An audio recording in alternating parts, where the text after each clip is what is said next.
Assalamualaikum warahmatullahi wabarakatuh. Good morning everyone. Selamat pagi, siang, sore Inside of Podcast yang akan membahas tentang masalah karir dan kita beliau memang jadwal cukup padat dan alhamdulillah akhirnya sekarang bisa ketemu. Memang dia salah satu juga yang mendorong saya juga kerja dan akhirnya alhamdulillah saya juga udah kerja sekarang. Sama kayak beliau, chef. I mean for the beginning, maybe dari mana, and also sekarang kita lagi ngapain dan ya something like that lah. Oke, oke, siap-siap. Terima kasih Nopal udah mau ngajak kalian, terus Nopal minta untuk kita ya sedikit share. Sekarang juga masih uh, semester 7 and ya masih ada side job juga yang dikerjakan. Ini itu aja sih ya, Pak ya. Itu aja Okay. perkenalan sangat singkat dari saya. Okay, no problem. Thank you Vicky for introduce yourself. Ini akan menjadi episode yang menarik karena sebelumnya di episode yang pertama gue juga sempat ngobrol juga sama teman gue juga tentang kerja sambil kuliah, dan ini akan lebih berat lagi karena anak ini nggak kerja kuliah doang tapi ada organisasinya juga dan itu yang mendorong saya untuk berbincang-bincang menggali lebih dalam how these people can survive untuk bisa kuliah juga, kerja dan juga berorganisasi. Dan hebatnya lagi anak ini di organisasi jabatannya tua pula. Dan wow. Okay, maybe you can start. I'm not wrong. How you can get for that for the first place? Yes, oke. Oke, jadi cerita awalnya kenapa bisa sampai kerja sambil kuliah itu waktu itu kan nggak tahu mau ambil misalnya itu lagi di kebun. Terus ada chat masuk di grup. Okay, we can continue from there. How you your motivation about this? Oke, jadi motivasinya pertama tadi seperti yang gue pengen tahu sebenarnya itu rasanya gimana sih gitu. Dan ya cukup cukup hektik banget ya, cukup hektik dan apalagi deadline-nya kalau misalkan kita punya deadline desain dari kantor dan juga deadline desain dari kampus yang harus dikumpul selang 1 minggu. Saya sebagian besar itu karena ini sih dan That's very interesting how you sharing about that.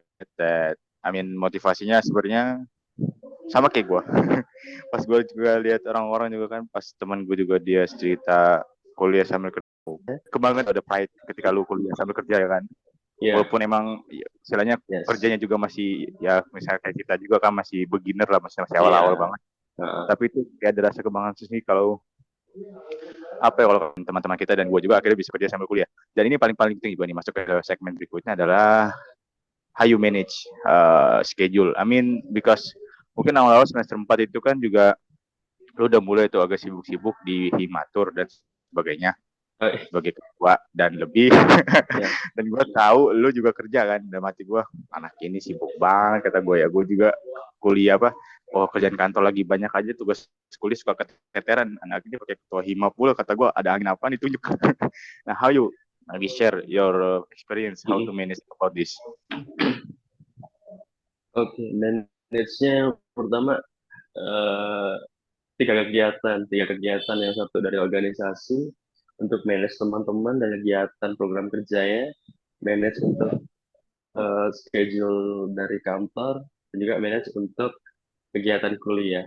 Nah, tiga-tiganya ini untuk prioritasnya pada saat itu posisinya sebagai sebagai ketua umum di situ, jadi gue nggak bisa mengurangi presentasi karena itu juga saat-saat itu lagi hektik banget, lagi ngurusin kegiatan reform match itu kegiatan kita yang mau diselenggarakan untuk first time, jadi Yes. butuh banyak masukan dari situ.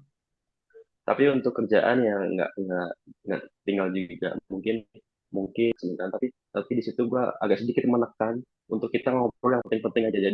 Jadi misalnya kita start from jam 5 gitu ngobrol, jadi nanti jam 6 gua udah harus izin balik karena gua ada kerjaan gitu. Jadi nanti malamnya gua selesai.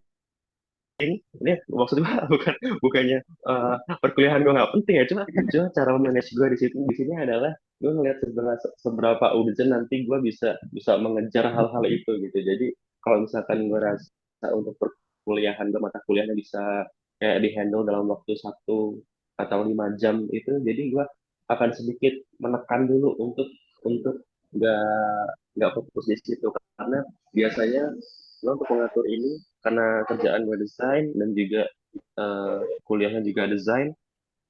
Biasanya untuk desain itu gue udah punya range waktu. Nanti kalau misalkan gue bikin 3D ini misalnya berapa lama sih gitu. At least gue bikin 3D sampai di render itu taruhlah kita bilang 5 jam. Oke, 5 jam. Jadi 5 jam sebelum deadline itu nanti akhirnya seperti itu. Gue tahu gue bisa selesaiin hal ini tuh berapa lama gitu. Itu menurut gue untuk tahu kita bisa selesaiin sesuatu hal dalam jangka waktu berapa lama itu sangat penting, karena itu benar-benar dibutuhkan kalau kita punya jadwal yang geser-geseran gitu, geser-geserannya satunya selesai, Harus yang nyusul lagi gitu kan. Itu harus ya. benar-benar bisa di manage dengan baik, dan ya waktu mainnya juga sedikit berkurang sih. Waktu main juga sedikit Yes, berkurang di situ. benar-benar. Gua akui ini juga salah satu apa ya, kalau bisa dibilang mungkin ini hikmah buat orang-orang ya, kalau misalnya Anda mau kuliah sambil kerja, siap-siaplah Anda. Main Anda akan berkurang waktunya. Ini udah warning, mungkin ini warning aja nih ya, karena berbulan gue sama Vicky juga kuliah sambil kerja, nih gue ngasih warning aja buat kawan-kawan teman-teman semua yang denger. Anda siap-siap main Anda berkurang. Itu aja.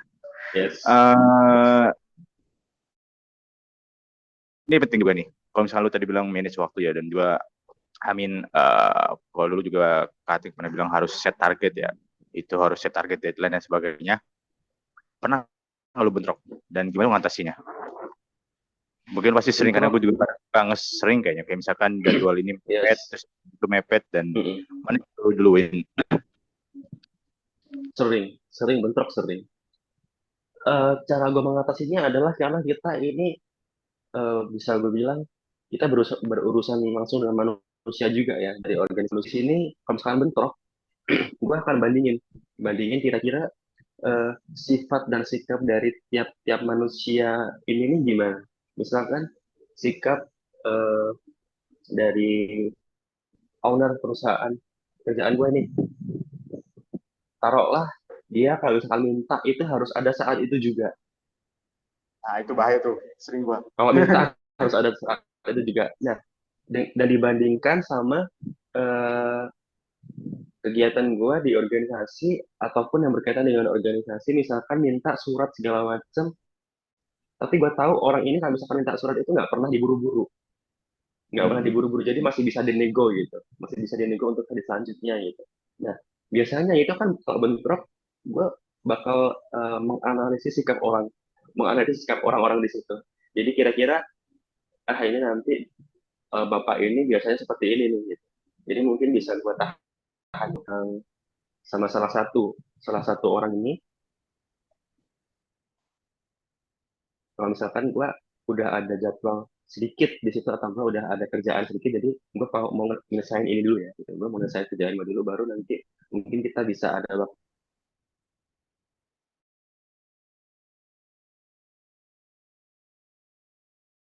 untuk kayak gitu. Pasti bakal ada sesuatu hal yang bikin bikin geram, ya bikin geram maksudnya dari salah satu orang ini pasti bikin geram, dan itu saat itu adalah bos gue sendiri itu. Bos gue sendiri, jadi mungkin dia ngerasa karena gue sering keluar gitu ya, karena gue sering keluar untuk ya hektik di organisasi ngurusin program kerja itu mau segala macam, bisa di kerjaan ini ditingkatkan gitu segala macam, karena kan nggak, kita di sini lagi ada banyak-banyak yang memang di situ lagi ada banyak-banyak ini ya kerjaan gitu. Jadi gue di situ juga sebagai masih sebagai seorang eh, ketua umum di situ, gue nggak bisa langsung serta merta apa ya, langsung serta merta bilang oh nggak bisa Pak gitu. Saya di sini ketua umum segala macam, nggak, gue nggak langsung bilang kayak gitu. Jadi secara secara baiknya ini mungkin sedikit ilmu yang bisa gue sampaikan. Kalau misalkan nanti teman-teman ada di posisi seperti itu, gue sampaikan ke bos gue kayak gini. Iya bang, mungkin mungkin kalau misalkan terdapat kendala segala macam, saya mohon maaf gitu. kita kasih tahu Hmm. kendalanya apa aja, mungkin dari kegiatan kita, mungkin dari device kita yang bermasalah segala macamnya. Nanti kalau misalkan masih tetap terus di pojokan, kita minta keringanan waktu. Jadi waktu itu gue minta keringanan waktu. Saya akan meningkatkan eh, apa? Saya akan meningkatkan tingkat efisiensitas saya di sini untuk kerjanya bisa lebih cepat. Tapi nanti tolong kasih waktu saya sampai sampai akhir tahun. Sampai akhir tahun Hmm. karena waktu itu akhir tahun itu kita kan udah mau demisioner, Yes, udah mau betul. demisioner. Jadi otomatis udah fokusnya ke kerjaan itu. Jadi dengan negosiasi itu alhamdulillahnya bisa bisa di approve dan sampai saat ini alhamdulillah masih bisa berjalan dan oke. Jadi kita tuh nggak jangan sampai kalau misalkan ada hal-hal yang kayak gitu kita membatasi diri sama orang khususnya sama orang-orang di kantor.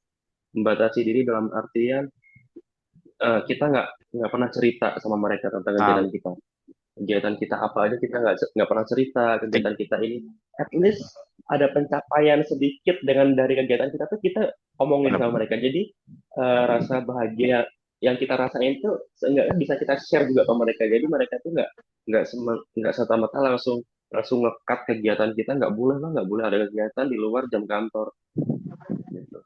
Jadi dengan kita cerita sama mereka, kita ada pendekatan secara intens segala macam itu kedepannya lingkungan kantor itu udah jadi kayak eh, Ya, keluarga yang yang oke, boleh kalau kegiatan boleh, tapi yang penting untuk target di kerjaan bisa terpenuhi.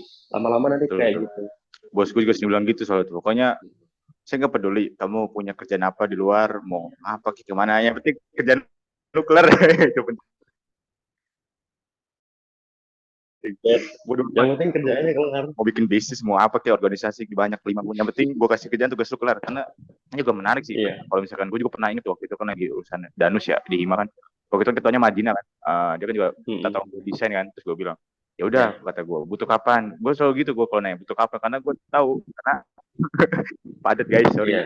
Jadi gue selalu nanya Yes. kan waktunya kapan, butuh kapan dan bagaimana. Iya. Kata dia, oh begini begini begini. Oke. Terus kata dia butuh meeting kan, apa ketemuan. Kata gue, oke ketemuan. Di mana? Mm-mm. Gue pasti soalnya tuh gue kalau ketemuan tuh ya nggak tahu ya pokoknya kemana-mana kalau ketemuan itu pasti gue nyari tempat yang ada colokan pasti itu karena jaga-jaga ntar kalau bos gue tiba-tiba minta tugas karena nggak tahu ya mungkin bos lu juga mungkin sama ya tiba-tiba gue lagi kuliah ngechat bahkan lucunya kemarin gue lagi Yes. liburan ya lagi kurban kan lagi malam tiba-tiba Mm-mm. gue nelpon gue lagi di bioskop lagi nonton tolong bikinin ini dong pal kata gue sorry saya lagi nonton tadi bikinin dan Boleh, kita boleh. pulang kata gue ya ntar pas lagi pulang gue bikinin dah main kadang kalau kita lihat di perspektif yang lainnya mungkin kalau lu kan kerjanya offline ya Yes. berarti ya di kantor kan di Ya. kantor ituannya kalau gue kan kerjanya kan online jadi kan emang kalau bisa dibilang kalau kerja offline kan lu harus ke kantor kalau online ya berarti kayak gue lu harus Mm-mm. prepare kemana-mana lu notice juga kalau kemana-mana gue selalu bawa laptop dan itu yang bikin gue akhirnya jaga-jaga kalau gue suka minta apa-apa gue udah siap di bawa laptop karena gue pernah kayaknya waktu itu nggak bawa laptop pun gue akhirnya bingung Ya. sendiri kataku aduh gue nggak bawa laptop atau apa makanya kan kalau teman gue nanya atau apa apa sebenarnya bisa dibilang sombong apa Yes. nggak tapi kalau gue nanya kayak bisa kemarin tuh ya apa lagi ngapain ini jadi tugas kantor apa lagi ngapain siap-siap meeting jadi jadi jawabannya ya begitulah kurang lebih pokoknya Ya. intinya ya eh, berhubungan dengan pekerjaan dan itu memang yang akhirnya mendorong gue akhirnya bisa survive kayak lu sekarang dan ini menarik apa yang bikin lu akhirnya jadi ketua hima dibandingkan kandidat lain Amin uh, lu kan udah kerja nih mungkin ada lainnya kan yang lebih potensial yang juga nggak terlalu kerja mungkin kayak Medi kan dia juga sampai kerja kan di proyek dan masih banyak juga lah di luar sana yang istilahnya nggak kerja tapi masih bisa lah jadi ketua why hima choose you saat itu. Mungkin gue akan jawab dari perspektif gue sendiri. Kenapa I choose untuk jadi ketua umum ya? Bukan. Ya. Itu mungkin boleh. Kenapa gue milih untuk jadi ketua umum di situ? Jujur, jujur aja itu apa kemauan gue untuk jadi ketua umum itu udah makin ada wujudnya waktu gue ngelihat program-program dari jurusan arsitektur universitas lain. Karena di sini gue ini sedikit cerita, gue dulu dulu sebelum jadi ketua umum sering banget dapat DM dari orang asing. DM dari orang asing itu yang mereka mahasiswa arsitektur tapi dari jurusan-jurusan lain, dari kota-kota lain gitu, yang DM gue cuma untuk ngasih tahu informasi kalau misalkan mereka tuh punya program kerja dan punya kegiatan arsitektural yang oke gitu, perlombaan lah istilahnya, sayembara segala macam gitu. Dan juga di ETERA juga banyak, di UBL juga banyak gitu kan. Makanya gue sering ikut kegiatan kayak gitu, dan waktu gue ikut kegiatan seperti itu gue mikir, ngerasa gini, di Universitas Lampung ini, di arsitektur Unila ini ada nggak sih kegiatan kayak gini? Gue mikir kayak gitu, ada nggak sih? Dan gue nanya-nanya kan, udah nanya segala macam, bahkan gue nanya ke dosen, ada nggak sih Pak segala macam, ada nggak sih Bu kegiatan kayak gini gitu. Ternyata belum ada, ternyata memang belum ada, mungkin karena memang waktunya belum belum ketemu kali ya. Jadi eh, eh, hal yang seperti itu yang mendorong gue untuk gue mau jadi ketua umum, karena gue ada punya target pengen seenggaknya arsitektur Unila ini punya satu kegiatan aja yang jadi ciri khas mereka, dan itu berjalan gitu, walaupun walaupun belum belum berjalan dengan sempurna, tapi yang penting sudah ada base-nya, udah ada dasarnya untuk selanjutnya itu bisa dikembangkan lagi. Nah, itu memang benar-benar jadi target utama gue, kenapa gue mau jadi ketua umum. Makanya waktu gue menjabat ketua umum, mungkin teman-teman semua sekalian, aduh, teman-teman semua sekalian lagi, mungkin teman-teman sekalian ini apa, ngerasa gitu, ngerasain kalau kenapa sih lo jadi ketua umum kok tuh ada seperti itu terus, bahkan kita kan banyak gitu kan, karena kita kan banyak gitu, nggak cuma itu doang gitu. Karena ya balik lagi kan, hal-hal semacam ini tuh menurut gua pribadi nggak bisa nggak bisa ditinggalkan, apalagi di sini gua memang punya visi dan misi untuk buat satu kegiatan yang baru gitu, yang belum pernah ada, supaya arsitektur nilai ini dikenal gitu, sama banyak orang, sama dan ditahu sama anak-anak SMP, SMA, SMK gitu. Ternyata di Unila itu ada arsitektur Bener. gitu, ada lombanya, ada segala macam, ada hal-hal seperti ini. Menurut gue itu nggak bisa ditinggal, karena kita harus harus selalu ngasih insight gitu, selalu harus ngasih insight, selalu harus punya apa namanya, punya gambaran. Kita contoh dulu kegiatan-kegiatan lain, harus punya gambaran dulu, baru kita sharing ke ketua Betul. pelaksananya. Baru gue sharing ke ketua pelaksananya. Pernah satu waktu itu ketua pelaksana itu secara personal kita berdua, gue ajak ke closing Agalia itu kegiatan di ITERA. Aduh, jadi promosi. Ini bukan Oh, promosi ya. katanya. Ini ya, salah satu kegiatan di kampus Sama sebelah lah gitu. di sebelah. Eh udah itu, di situ gue bisa bisa bilang itu adalah masa paling oke, dan kegiatan mereka Hmm. oke gitu. Closingnya menarik loh nih. Setelah kegiatan itu selesai, gue balik, gue langsung bilang sama kawan gue ini, yang dia ketua pelaksana, gue bilang gini, kayak gini bisa ya gitu. Gue cuma bilang gitu doang. Agak berat kayak emang ya. gini kayak gini Ketua bisa ya investor gitu suka doang. kayak gitu. Ya, makanya Parah banget emang ketua. gue langsung bilang kayak gini bisa ya, dan jawaban dia emang sama kayak jawaban lo. Agak berat ya kalau yang dia gitu. Terus dia bilang gini juga, oke deh, bisa bisa dicoba katanya. Oke, kalau dicoba oke, gas gitu gue gitu. Oh Nah, gitu. gue juga semangatnya, jadi tiap tiap hari, bukan tiap hari sih, gue harus intens komunikasi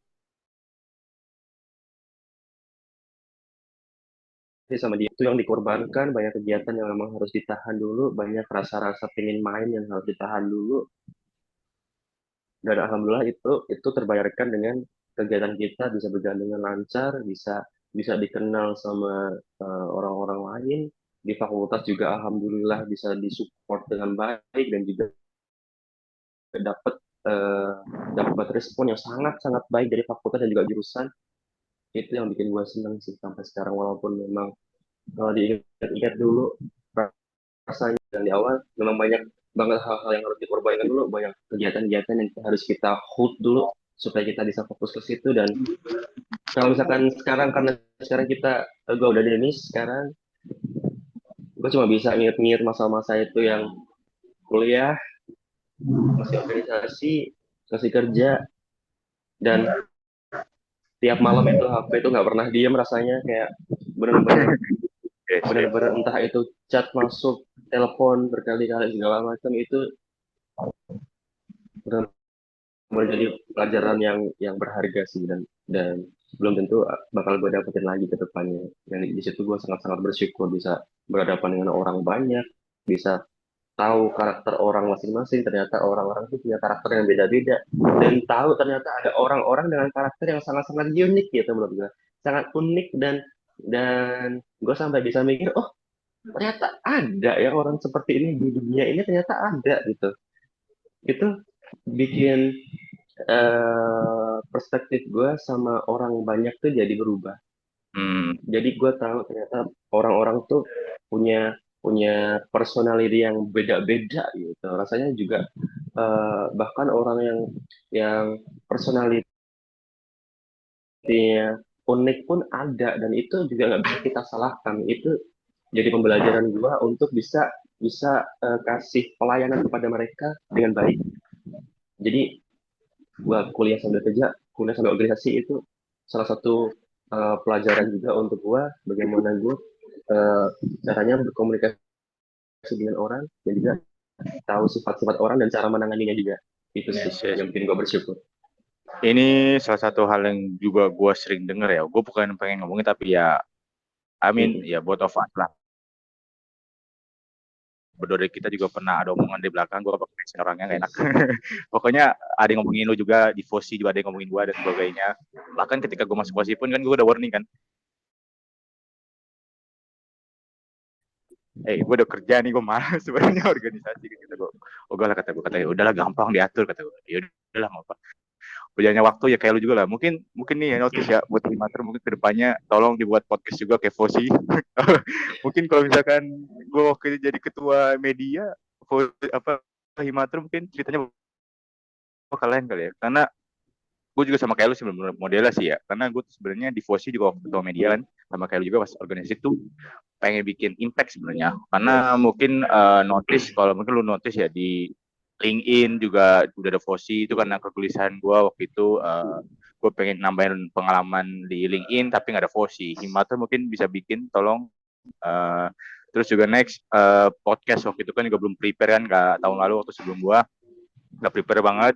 Akhirnya gue ngide sendiri lah bikin podcast kan dengan modal adanya, Zoom. Waktu itu kan nggak ada premium kan Fosi, akhirnya minjem sama Zoom teman yang premium, dan itu sebuah pengalaman juga sampai minjem-minjem tapi Fosi. Terima kasih Fosi. So ini menjadi pengalaman juga ya buat kita semua, buat lu juga Vic, how kami menjalani semua lah, dan ini menjadi hal menarik. Karena gue juga ingat waktu gue jadi himatur ya, mungkin karena waktu itu karena gue mungkin kurang maksimal di beberapa titik karena gue lagi kerjaan. Cuman mindset gue waktu itu adalah ketika gue bisa ngasih impact, gue Yes. bakal ngasih impact saat itu. Makanya ketika ada sesuatu hal gue kosong, gue bakal bela-belain datang gue ke himatur, walaupun emang kadang kerjaan kantor gue juga karena suka random kan, karena gue online, jadi bos gue suka kadang-kadang suka random lah ngasih tugas di jam-jam yang harusnya nggak ngasih jam Yes. gitu. Tapi menjadi sebuah lesson buat job for the first time, karena dia juga sama yang baru first time, dan ini cuma menjadi langkah awal yang baik. So ini menarik juga tentang bagaimana how you, yang penting sebenarnya gue coba udah lama pengen ngomongin ini. Maybe both of us kan pernah juga ya dijelutin orang begini, walaupun gue tahu lu sebenarnya nggak gitu, karena misalnya kayak lu waktu itu kan, istilahnya jarang di kelas karena gue tahu kan lu sibuk, istilahnya kerja kantor dan sebagainya. Gue paham, cuman gue nggak mau ngomong ke depan yang lain aja. Gue paham, cuman gue nggak mau ngomong aja, gue nggak enak. How you face it, I mean how you solve, cara ngatasin orang-orang yang ngejulitin lu, ngomong gini-gini tapi sebenarnya nggak kayak gitu gitu. Ini penting sebenarnya nih. Oke. Eh, itu gimana cara gue mengatasi orang-orang julid gitu ya. Yang pertama, Hmm. yang pertama gue pasti harus harus makan dulu sih itu. Makan dulu omongan itu. Setelah gue makan, gue cerna kira-kira eh, yang mereka omongin ini berdasarkan apa sih gitu, berdasarkan apa. Jadi gue tahu gue harus harus sejauh mana gitu, sejauh mana gue akan ngambil hati si omongan itu gitu. Kalau misalkan Ah, kalau misalkan hmm. itu memang keadaannya dari diri gue sendiri dan memang kenyataannya seperti itu, gue nggak masalah, gue akan tetap tetap tetap ngobrol, tetap tetap membuat satu koneksi sama orang itu gitu. Tapi kalau misalkan yang dia omongin itu udah jadi kayak toxic itu dan timbulnya jatuhnya nanti malah fitnah yang disebar ke Hmm. semua orang, itu cara gua mengatasinya adalah gua udah mulai membatasi diri dari interaksi interaksi dengan dia, dan juga membatasi diri untuk bersikap profesional gitu, bersikap secara gue nggak kayak yang Yes. ngomongin, gue nggak kayak yang ngomongin di depan dia secara langsung, tapi gue Hmm. nggak, jarang yang secara langsung langsung kayak benci gitu. Menurut gue itu juga juga kurang, ini ya, kurang etis aja kalau misalkan kita langsung benci sama orang, gambar segala macam tentang dia gitu. Karena menurut gue itu ya pelajaran hidup sih, kayak Yes, emang betul. siapa sih orang di muka bumi ini yang nggak pernah diomongin sama orang, even Nabi Muhammad aja yang udah pasti-pasti orang baik gitu ya, udah pasti-pasti orang baik gitu. Pasti aja Ngomongin ada pula, orang, dia ada ceritain. seorang manusia biasa yang jadi umatnya gitu. Jadi ya menurut gua ini adalah satu pelajaran hidup aja sih, pelajaran hidup yang harus kita jalani, dan gua harus tetap growing up ke depannya, harus tetap bisa mengatasi hal itu, karena ke depannya dapat ketemu orang-orang lebih parah daripada itu pasti. Bener-bener. Dan gue juga ngerasain sebagai lu ya, karena kan gue setelah memikirkan juga kan, gue akhirnya mencoba untuk membanting setir juga untuk kembali ke pet gue di desain arsitektur, dan akhirnya buka bisnis kan waktu itu sama Rara, dan ini jadi sebuah lessons ketika ada yang profesional, Vicky, gue tanya-tanya kan masalah gini, dan akhirnya gue menemukan juga ada orang yang sesusah itu kliennya ternyata banyak maunya. Bingung gue jadinya. Gue dalam hati gue kan di kuliah, ya istilahnya kalau kuliah kita kan desain suka-suka kita ya, dosen kan tinggal CC, terus revisi, belum mau ngambil enggak ya udah. Kalau di kerja kantor kan istilahnya kita ngikutin klien ya, kalau kata ada jokes orang Yes, form follow klien, dan gue juga ngeliatin yes. itu, kalau misalkan kliennya nggak suka kan bisa aja berarti lu nggak dapat duit kan, Mm-mm. istilahnya segampang itulah pokoknya. Dan itu kan yang bikin gue akhirnya ngerasain bahwa kerja Mm-mm. emang men sorry, dan ini nggak sesimpel kuliah. Dan akhirnya gue juga dapat figur akhirnya lu sampai gue bilang Fik, gue maunya lah mau pensiun dari ketua pengurus kelas, gue pengen kerja kan akhirnya. Yes. Dan akhirnya berkesempatan ngomong sekarang setelah sekian lama anak ini menjalani hidupnya di Himatur, dan gue di Fosi, kita ketemu sekarang. Karena ya Akhirnya ketemu. memang, Kalau gue waktu ngomong waktu itu ya, kita udah jarang ketemu ya, Pak. Itu tadi kata Nopal tadi, gua memang jarang di kelas gitu. iya bener. Bahkan kalau Gue setuju. kalau gua kuliah itu, nggak kuliah memang apa ya? Gua ngerasa gua harus berangkat ke kelas itu kalau benar-benar gua "Ih, ini kelas ini nggak boleh ditinggalin, ini harus gitu." Ah Jadi nggak bener. tiap hari gua nggak tiap hari di kelas. Sampai-sampai kalau gua masuk kelas itu, ini semua satu kelas itu langsung kayak gini. Wah, anak baru ya sih, anak baru gitu. Iya iya benar-benar. Gue kalau misalnya gue nggak tahu ya, lu ngambil apa ya, mata kuliah perencanaan wisata apa enggak, gue lupa. Kayaknya lu ambil tuh, oke, yang sama Pak Harrison, gue ingat banget waktu itu kan. Yes, Lagi mata kuliah Pak yes, Harrison, ingat. yang kata gue izin di tengah jalan, Hmm, itu lucu banget itu. Gue kan ada meeting sama kantor. Gue betul Pak Harrison tuh yang ngejokes ya, ini anak sih buat. Ya bagaimana Pak? iya. Ada meeting Hmm, gue, kata gue kan. Kan gue pagi-pagi kan, gue udah kata gue, aduh, kata gue meetingnya bentrok lagi kan sama jam kuliah. Cuma hmm, tahu sini kan Pak Harrison kan emang istilahnya emang strict ya masalah waktu ya. Dateng lah gue kan, yes. tapi dalam hati gue nggak bisa nih izin doang kan, gue bawa surat, gue pakai surat kan, gue taruh di depan, gue ngomong di awal, Pak saya izin ya Pak, di ntar jam segini saya ada meeting. Oh iya oke, kan. Terus pas sudah di tengah jalan kan gue udah liat, wah udah mepet nih kan. Langsung lah kan gue keluar katanya. Kata Pak Edison ngejokes tuh dia. Woi, ada sibuk nih. Gue senyum aja dalam hati kata gue. Gimana Pak, orang ada meeting, sorry. Tapi ini jadi lesson juga ya. Tadi harus tahu set priority-nya lah. Kapan kita harus fokus ke sini, fokus karena ke kuliah, dan akhirnya alhamdulillah anak ini mulai nongol di kelas ya. Setelah sekian lama gue jangan lihat. Dan ini bisa menjadi sharing session yang bagus banget juga buat kita, dan mungkin bakal kita ngomong lagi terkait dengan bagaimana tadi mengelola waktunya dengan baik. So ini menjadi interesting ya. Gue juga pernah nanya sih ke teman gue sebelumnya, kenapa lu bisa kuliah, dan ini jadi sangat gue pengen ngetes juga sebenarnya, apa yang bikin lu akhirnya kuliah sambil kerja. Mungkin kan dari kita kan juga masih ada yang dibantu orang tua ya, dan sebagainya. Mengapa lu tidak menempatkan hidup pada orang tua? Maksudnya kenapa lu nggak kuliah aja gitu kan, dana masih ada orang tua, masih contoh, atau misalkan lu di Indonesia yang lain, tapi kenapa lu malah tadi lu bilang adalah pengen cari uang jajan sendiri, kayak gue lah, selain nambah-nambah gitu. Why? Ya, itu pertanyaan thank you banget lo udah nanya gitu kan. Di sini gue akan ngejelasin dengan cerpen lah ya. Jadi di keluarga gue itu gue 2 bersaudara.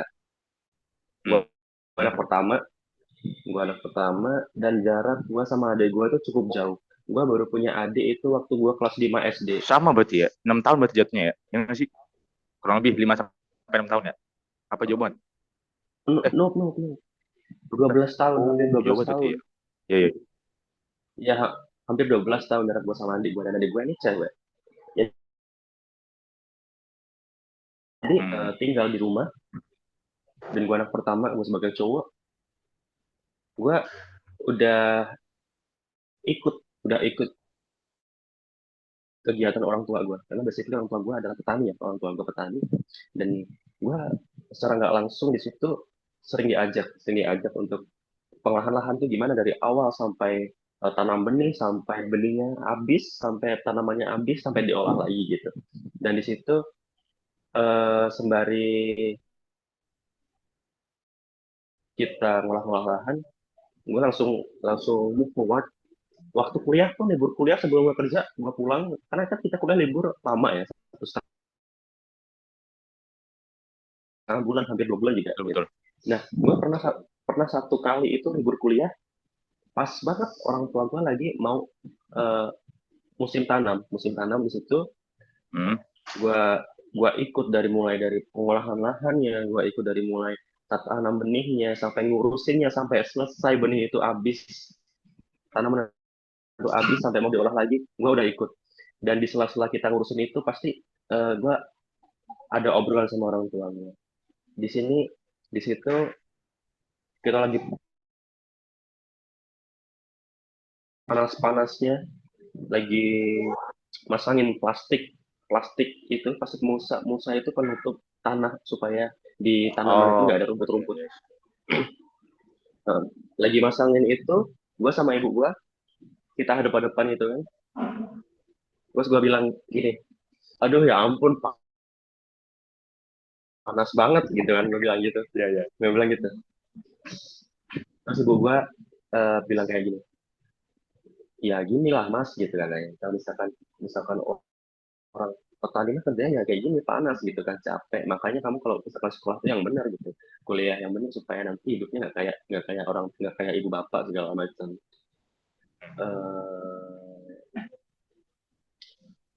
Kita tuh ngedukung apapun yang bakal mas lakuin selagi itu bagus, selagi itu positif. Kita nggak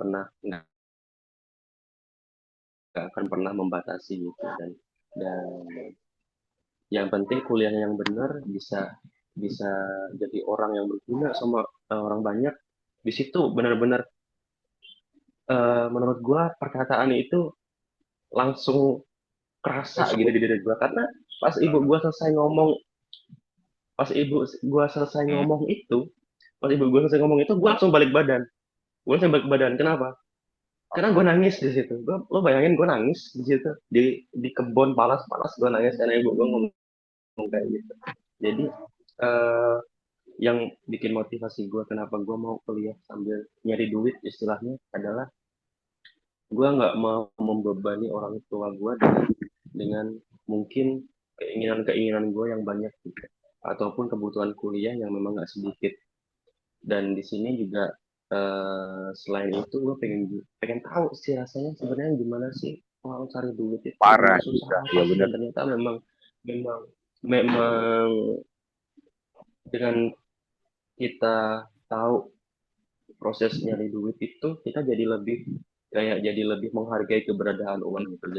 Dan secara personally gue jadi lebih menghargai pemberian orang tua gue ke gue gitu. Betul. Karena ibaratnya ya sebelum gue merantau, gue dari kecil sampai sekarang gue merantau, gue di Bandar Lampung lama, jarang pulang. Itu gue udah tahu proses dari orang tua gue, dari rumah Hmm. gue seperti apa, dari dapur rumah gue tampaknya seperti apa sampai sekarang ini benar-benar butuh butuh waktu yang lama, capek dari pikir segala macam. Pokoknya benar-benar banyak yang gue pelajari, yang gue dapat dari orang tua gue, baik buruknya itu benar-benar dapat banget. Ya, itu yang bikin gua eh, motivasinya jadi tinggi untuk kalau bisa gua harus bisa punya penghasilan sendiri Betul gitu, betul jangan jangan membebani betul orang betul. tua gua. Dan karena sekarang nggak, gua udah punya adik gua juga udah kelas berapa ya, kelas 5 Hmm. SD kan, kelas 5 SD. Dan pasti kalau udah anak kelas 5 SD itu udah ini sih, udah kebutuhannya juga udah Ya udah dibilang mulai nggak sedikit, meningkat. udah dibilang nggak sedikit, apalagi zaman apalagi zaman sekarang kan udah zamannya yang gadget segala macam, wah gitu.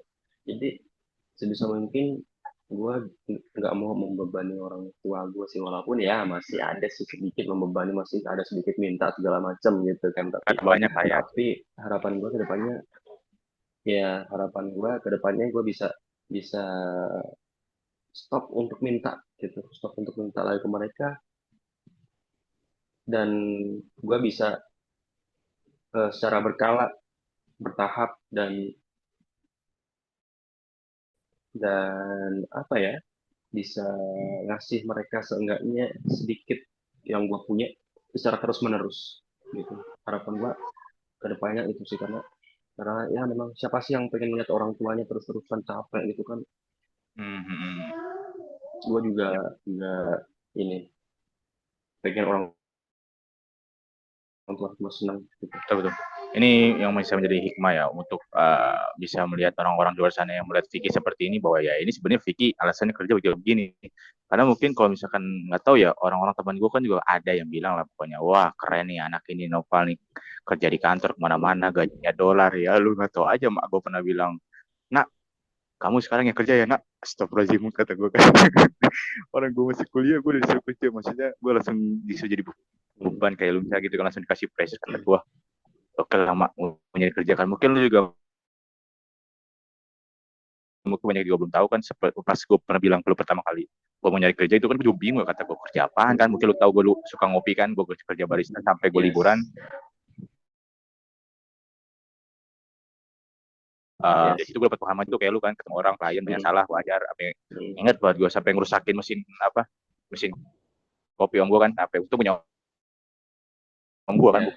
bukan orang lain gue udah dipecat kayaknya. Dan ini bisa menjadi lesson bahwa yang lu lihat di luar tuh nggak seindah itu. Di balik Vicky, di balik temen gue yang di sana dulu juga ada yang kerja, di balik gue yang lu kira gue kerjanya di mana-mana, punya penghasilan sendiri, ya lu nggak tahu kalau misalkan kita kerja pening, belum kuliah pening. Apalagi anak ini ketua hima tambah pening, dan untungnya anak ini masih bisa survive lah, alhamdulillah. Makanya kata gue udah mulai menampak di kelas, dan ini akhirnya yang bisa menjadi hikmah bagi teman-teman. Kalau misalkan Anda ingin menjudge orang, buatlah podcast macam saya. Jadi Anda bisa belajar lebih tahu. Sebenarnya ini lucunya nih ya. Gue sebenarnya kan podcast kan Nah, awalnya dari Vosi ya. Mungkin nih kalau misalnya gue masih ini podcast tuh gue masukin yes. Vosi nih kayaknya. Cuma karena gue udah nggak di Vosi kan, gue mau bikin podcast sendiri lah. Tujuannya sebenarnya gue belajar sih. Gue pengen belajar dari orang-orang yang istilahnya yang orang lain nganggap apa tuh. Kadang gue suka istilah apa ya, ngulik lah. kayaknya nggak gini deh aslinya. Jadi itu akhirnya yang bikin gue podcast, dan akhirnya gue tahu, oh kalau bener Vicky itu sebenarnya nggak kayak gitu, teman-teman gue sebenarnya nggak kayak gitu, dan ini menjadi lesson lah. Kalau misalkan itu, cobalah ngobrol, gali, belajar, sharing ilmu, ya kan, jangan kebanyakan main dulu, supaya lu dapat hikmah lah gitu. Main boleh lah buat hiburan, tapi ya berbanyaklah mendapat ilmu. Jadi menjadi sebuah final statement ya untuk closing, yang bikin lu akhirnya bisa kerja sampai sekarang, dan alhamdulillah juga bisa membantu orang tua dan menyenangkan Yes. mereka. Saran bagi mahasiswa-mahasiswa mereka yang bisa dibilang masih mengandalkan orang tua dan mulai mereka untuk mencari cuan dan sebagainya, apa perspektif lu tentang mahasiswa yang seperti ini, yang masih bergantung pada orang tua, dan ketika mereka ingin mendapatkan cuan, bagaimana solusi dari lu, Fik, sebagai closing statement? Closing question lah podcast kali ini. Untuk teman-teman mahasiswa di luar sana yang masih mungkin untuk kegiatan kuliahnya segala macamnya masih dibantu dengan orang tua, itu nggak salah, please jangan jangan langsung jadi nanti insecure, gue nggak guna, gue sebagai anak ini nih jadi nyusahin orang tua gue, no, jangan. Dari situ lo harus kalau misalkan lo punya pikiran kayak gitu, itu jadi motivasi. Kalau misalkan lo ngerasa sorry terus lo ngerasa jadi anak gitu kok nyusahin orang tua sorry terus sih gitu, gue jadi anak kenapa nyusahin orang tua gue terus gitu. Itu jadi motivasinya seperti ini, jadiin gue pengen orang tua gue nggak ngeluarin duit banyak lagi ke gue gitu, gue mau cari side job deh. Nah, kalau misalkan nyari side jobnya apa aja sih yang bisa dilakukan kalau misalkan kita pengen kuliah sambil kerja. Kalau dari perspektif gue pribadi adalah jangan jangan milih jangan milih-milih Nah, dulu, jangan milih-milih kerjaan dulu, maksud gue jangan milih-milih kerjaan dulu dengan gaji yang sekian juta, jangan milih dulu, karena kan di betul. sini sebagai mahasiswa, gue pribadi sebagai mahasiswa gue pengen nyari pengalaman dulu, gue pengen tahu dulu sebenarnya nanti ke depannya kalau misalkan at least kalau misalkan gue jadi arsitek nih, gue bakal ngadepin orang-orang yang kayak gimana sih sebenarnya gitu kan. Dan itu tuh nggak bakal didapatin kalau kita cuma Betul, kuliah doang. setuju gue itu. Jadi kalau misalkan teman-teman pengen meringankan beban orang tua, banyak sekarang bisa bisnis, bisa part time, bisa open jasa desain kalau misalkan jurusan kalian desain, dan juga bisa bisa les, maybe bisa les gitu kan. Itu tergantung passion masing-masing, karena kebanyakan itu pengen kerja yang oke tapi mereka lupa lupa sama passionnya. Kadang mereka kerja tapi passionnya tuh ketinggalan, jadi kita tuh kerja tuh nggak enjoy gitu, nggak happy, karena kita mengerjakan sesuatu itu bukan karena bukan karena kita suka Betul. mungkin, ya. Jadi pesan dari gua itu sih, mau sebesar apapun penghasilan lo, kalau misalkan masih kuliah, jadiin itu sebagai pembelajaran ke depannya. Jangan jadiin kerja fokus untuk nyari duit sekian juta gitu tanpa belajar. Kalau gue kuliah ini memang masa-masanya kita untuk berkembang dan belajar. Jadi itu sih dari That's gue. it, very inspirational, dan ini bisa menjadi sebuah hikmah mungkin gue juga sebagai closing juga dari gue ya. Dan ini juga menjadi sebuah apa ya, Mm-mm. cerita menarik juga ya, mungkin dari Vicky yang akhirnya bisa bekerja di daftar kan di bagian konsultan untuk bekerja sesuai apa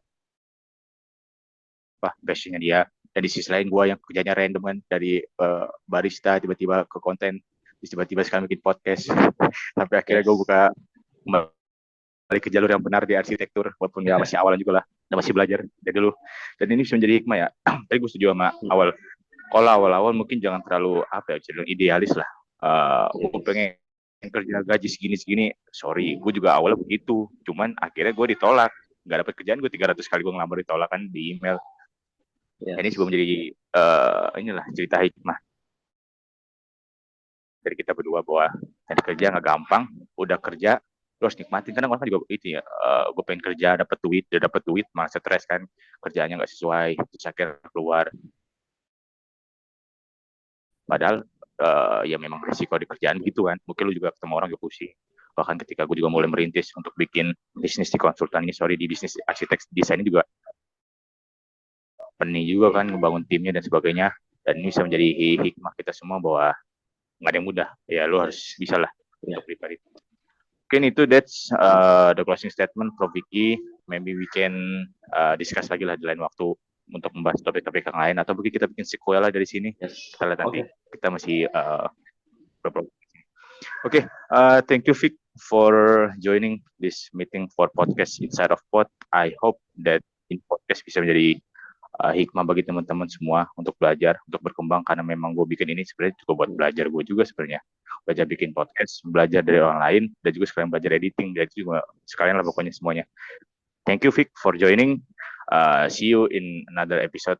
Thank you. Assalamualaikum warahmatullahi wabarakatuh. Thank you. Waalaikumsalam warahmatullahi wabarakatuh.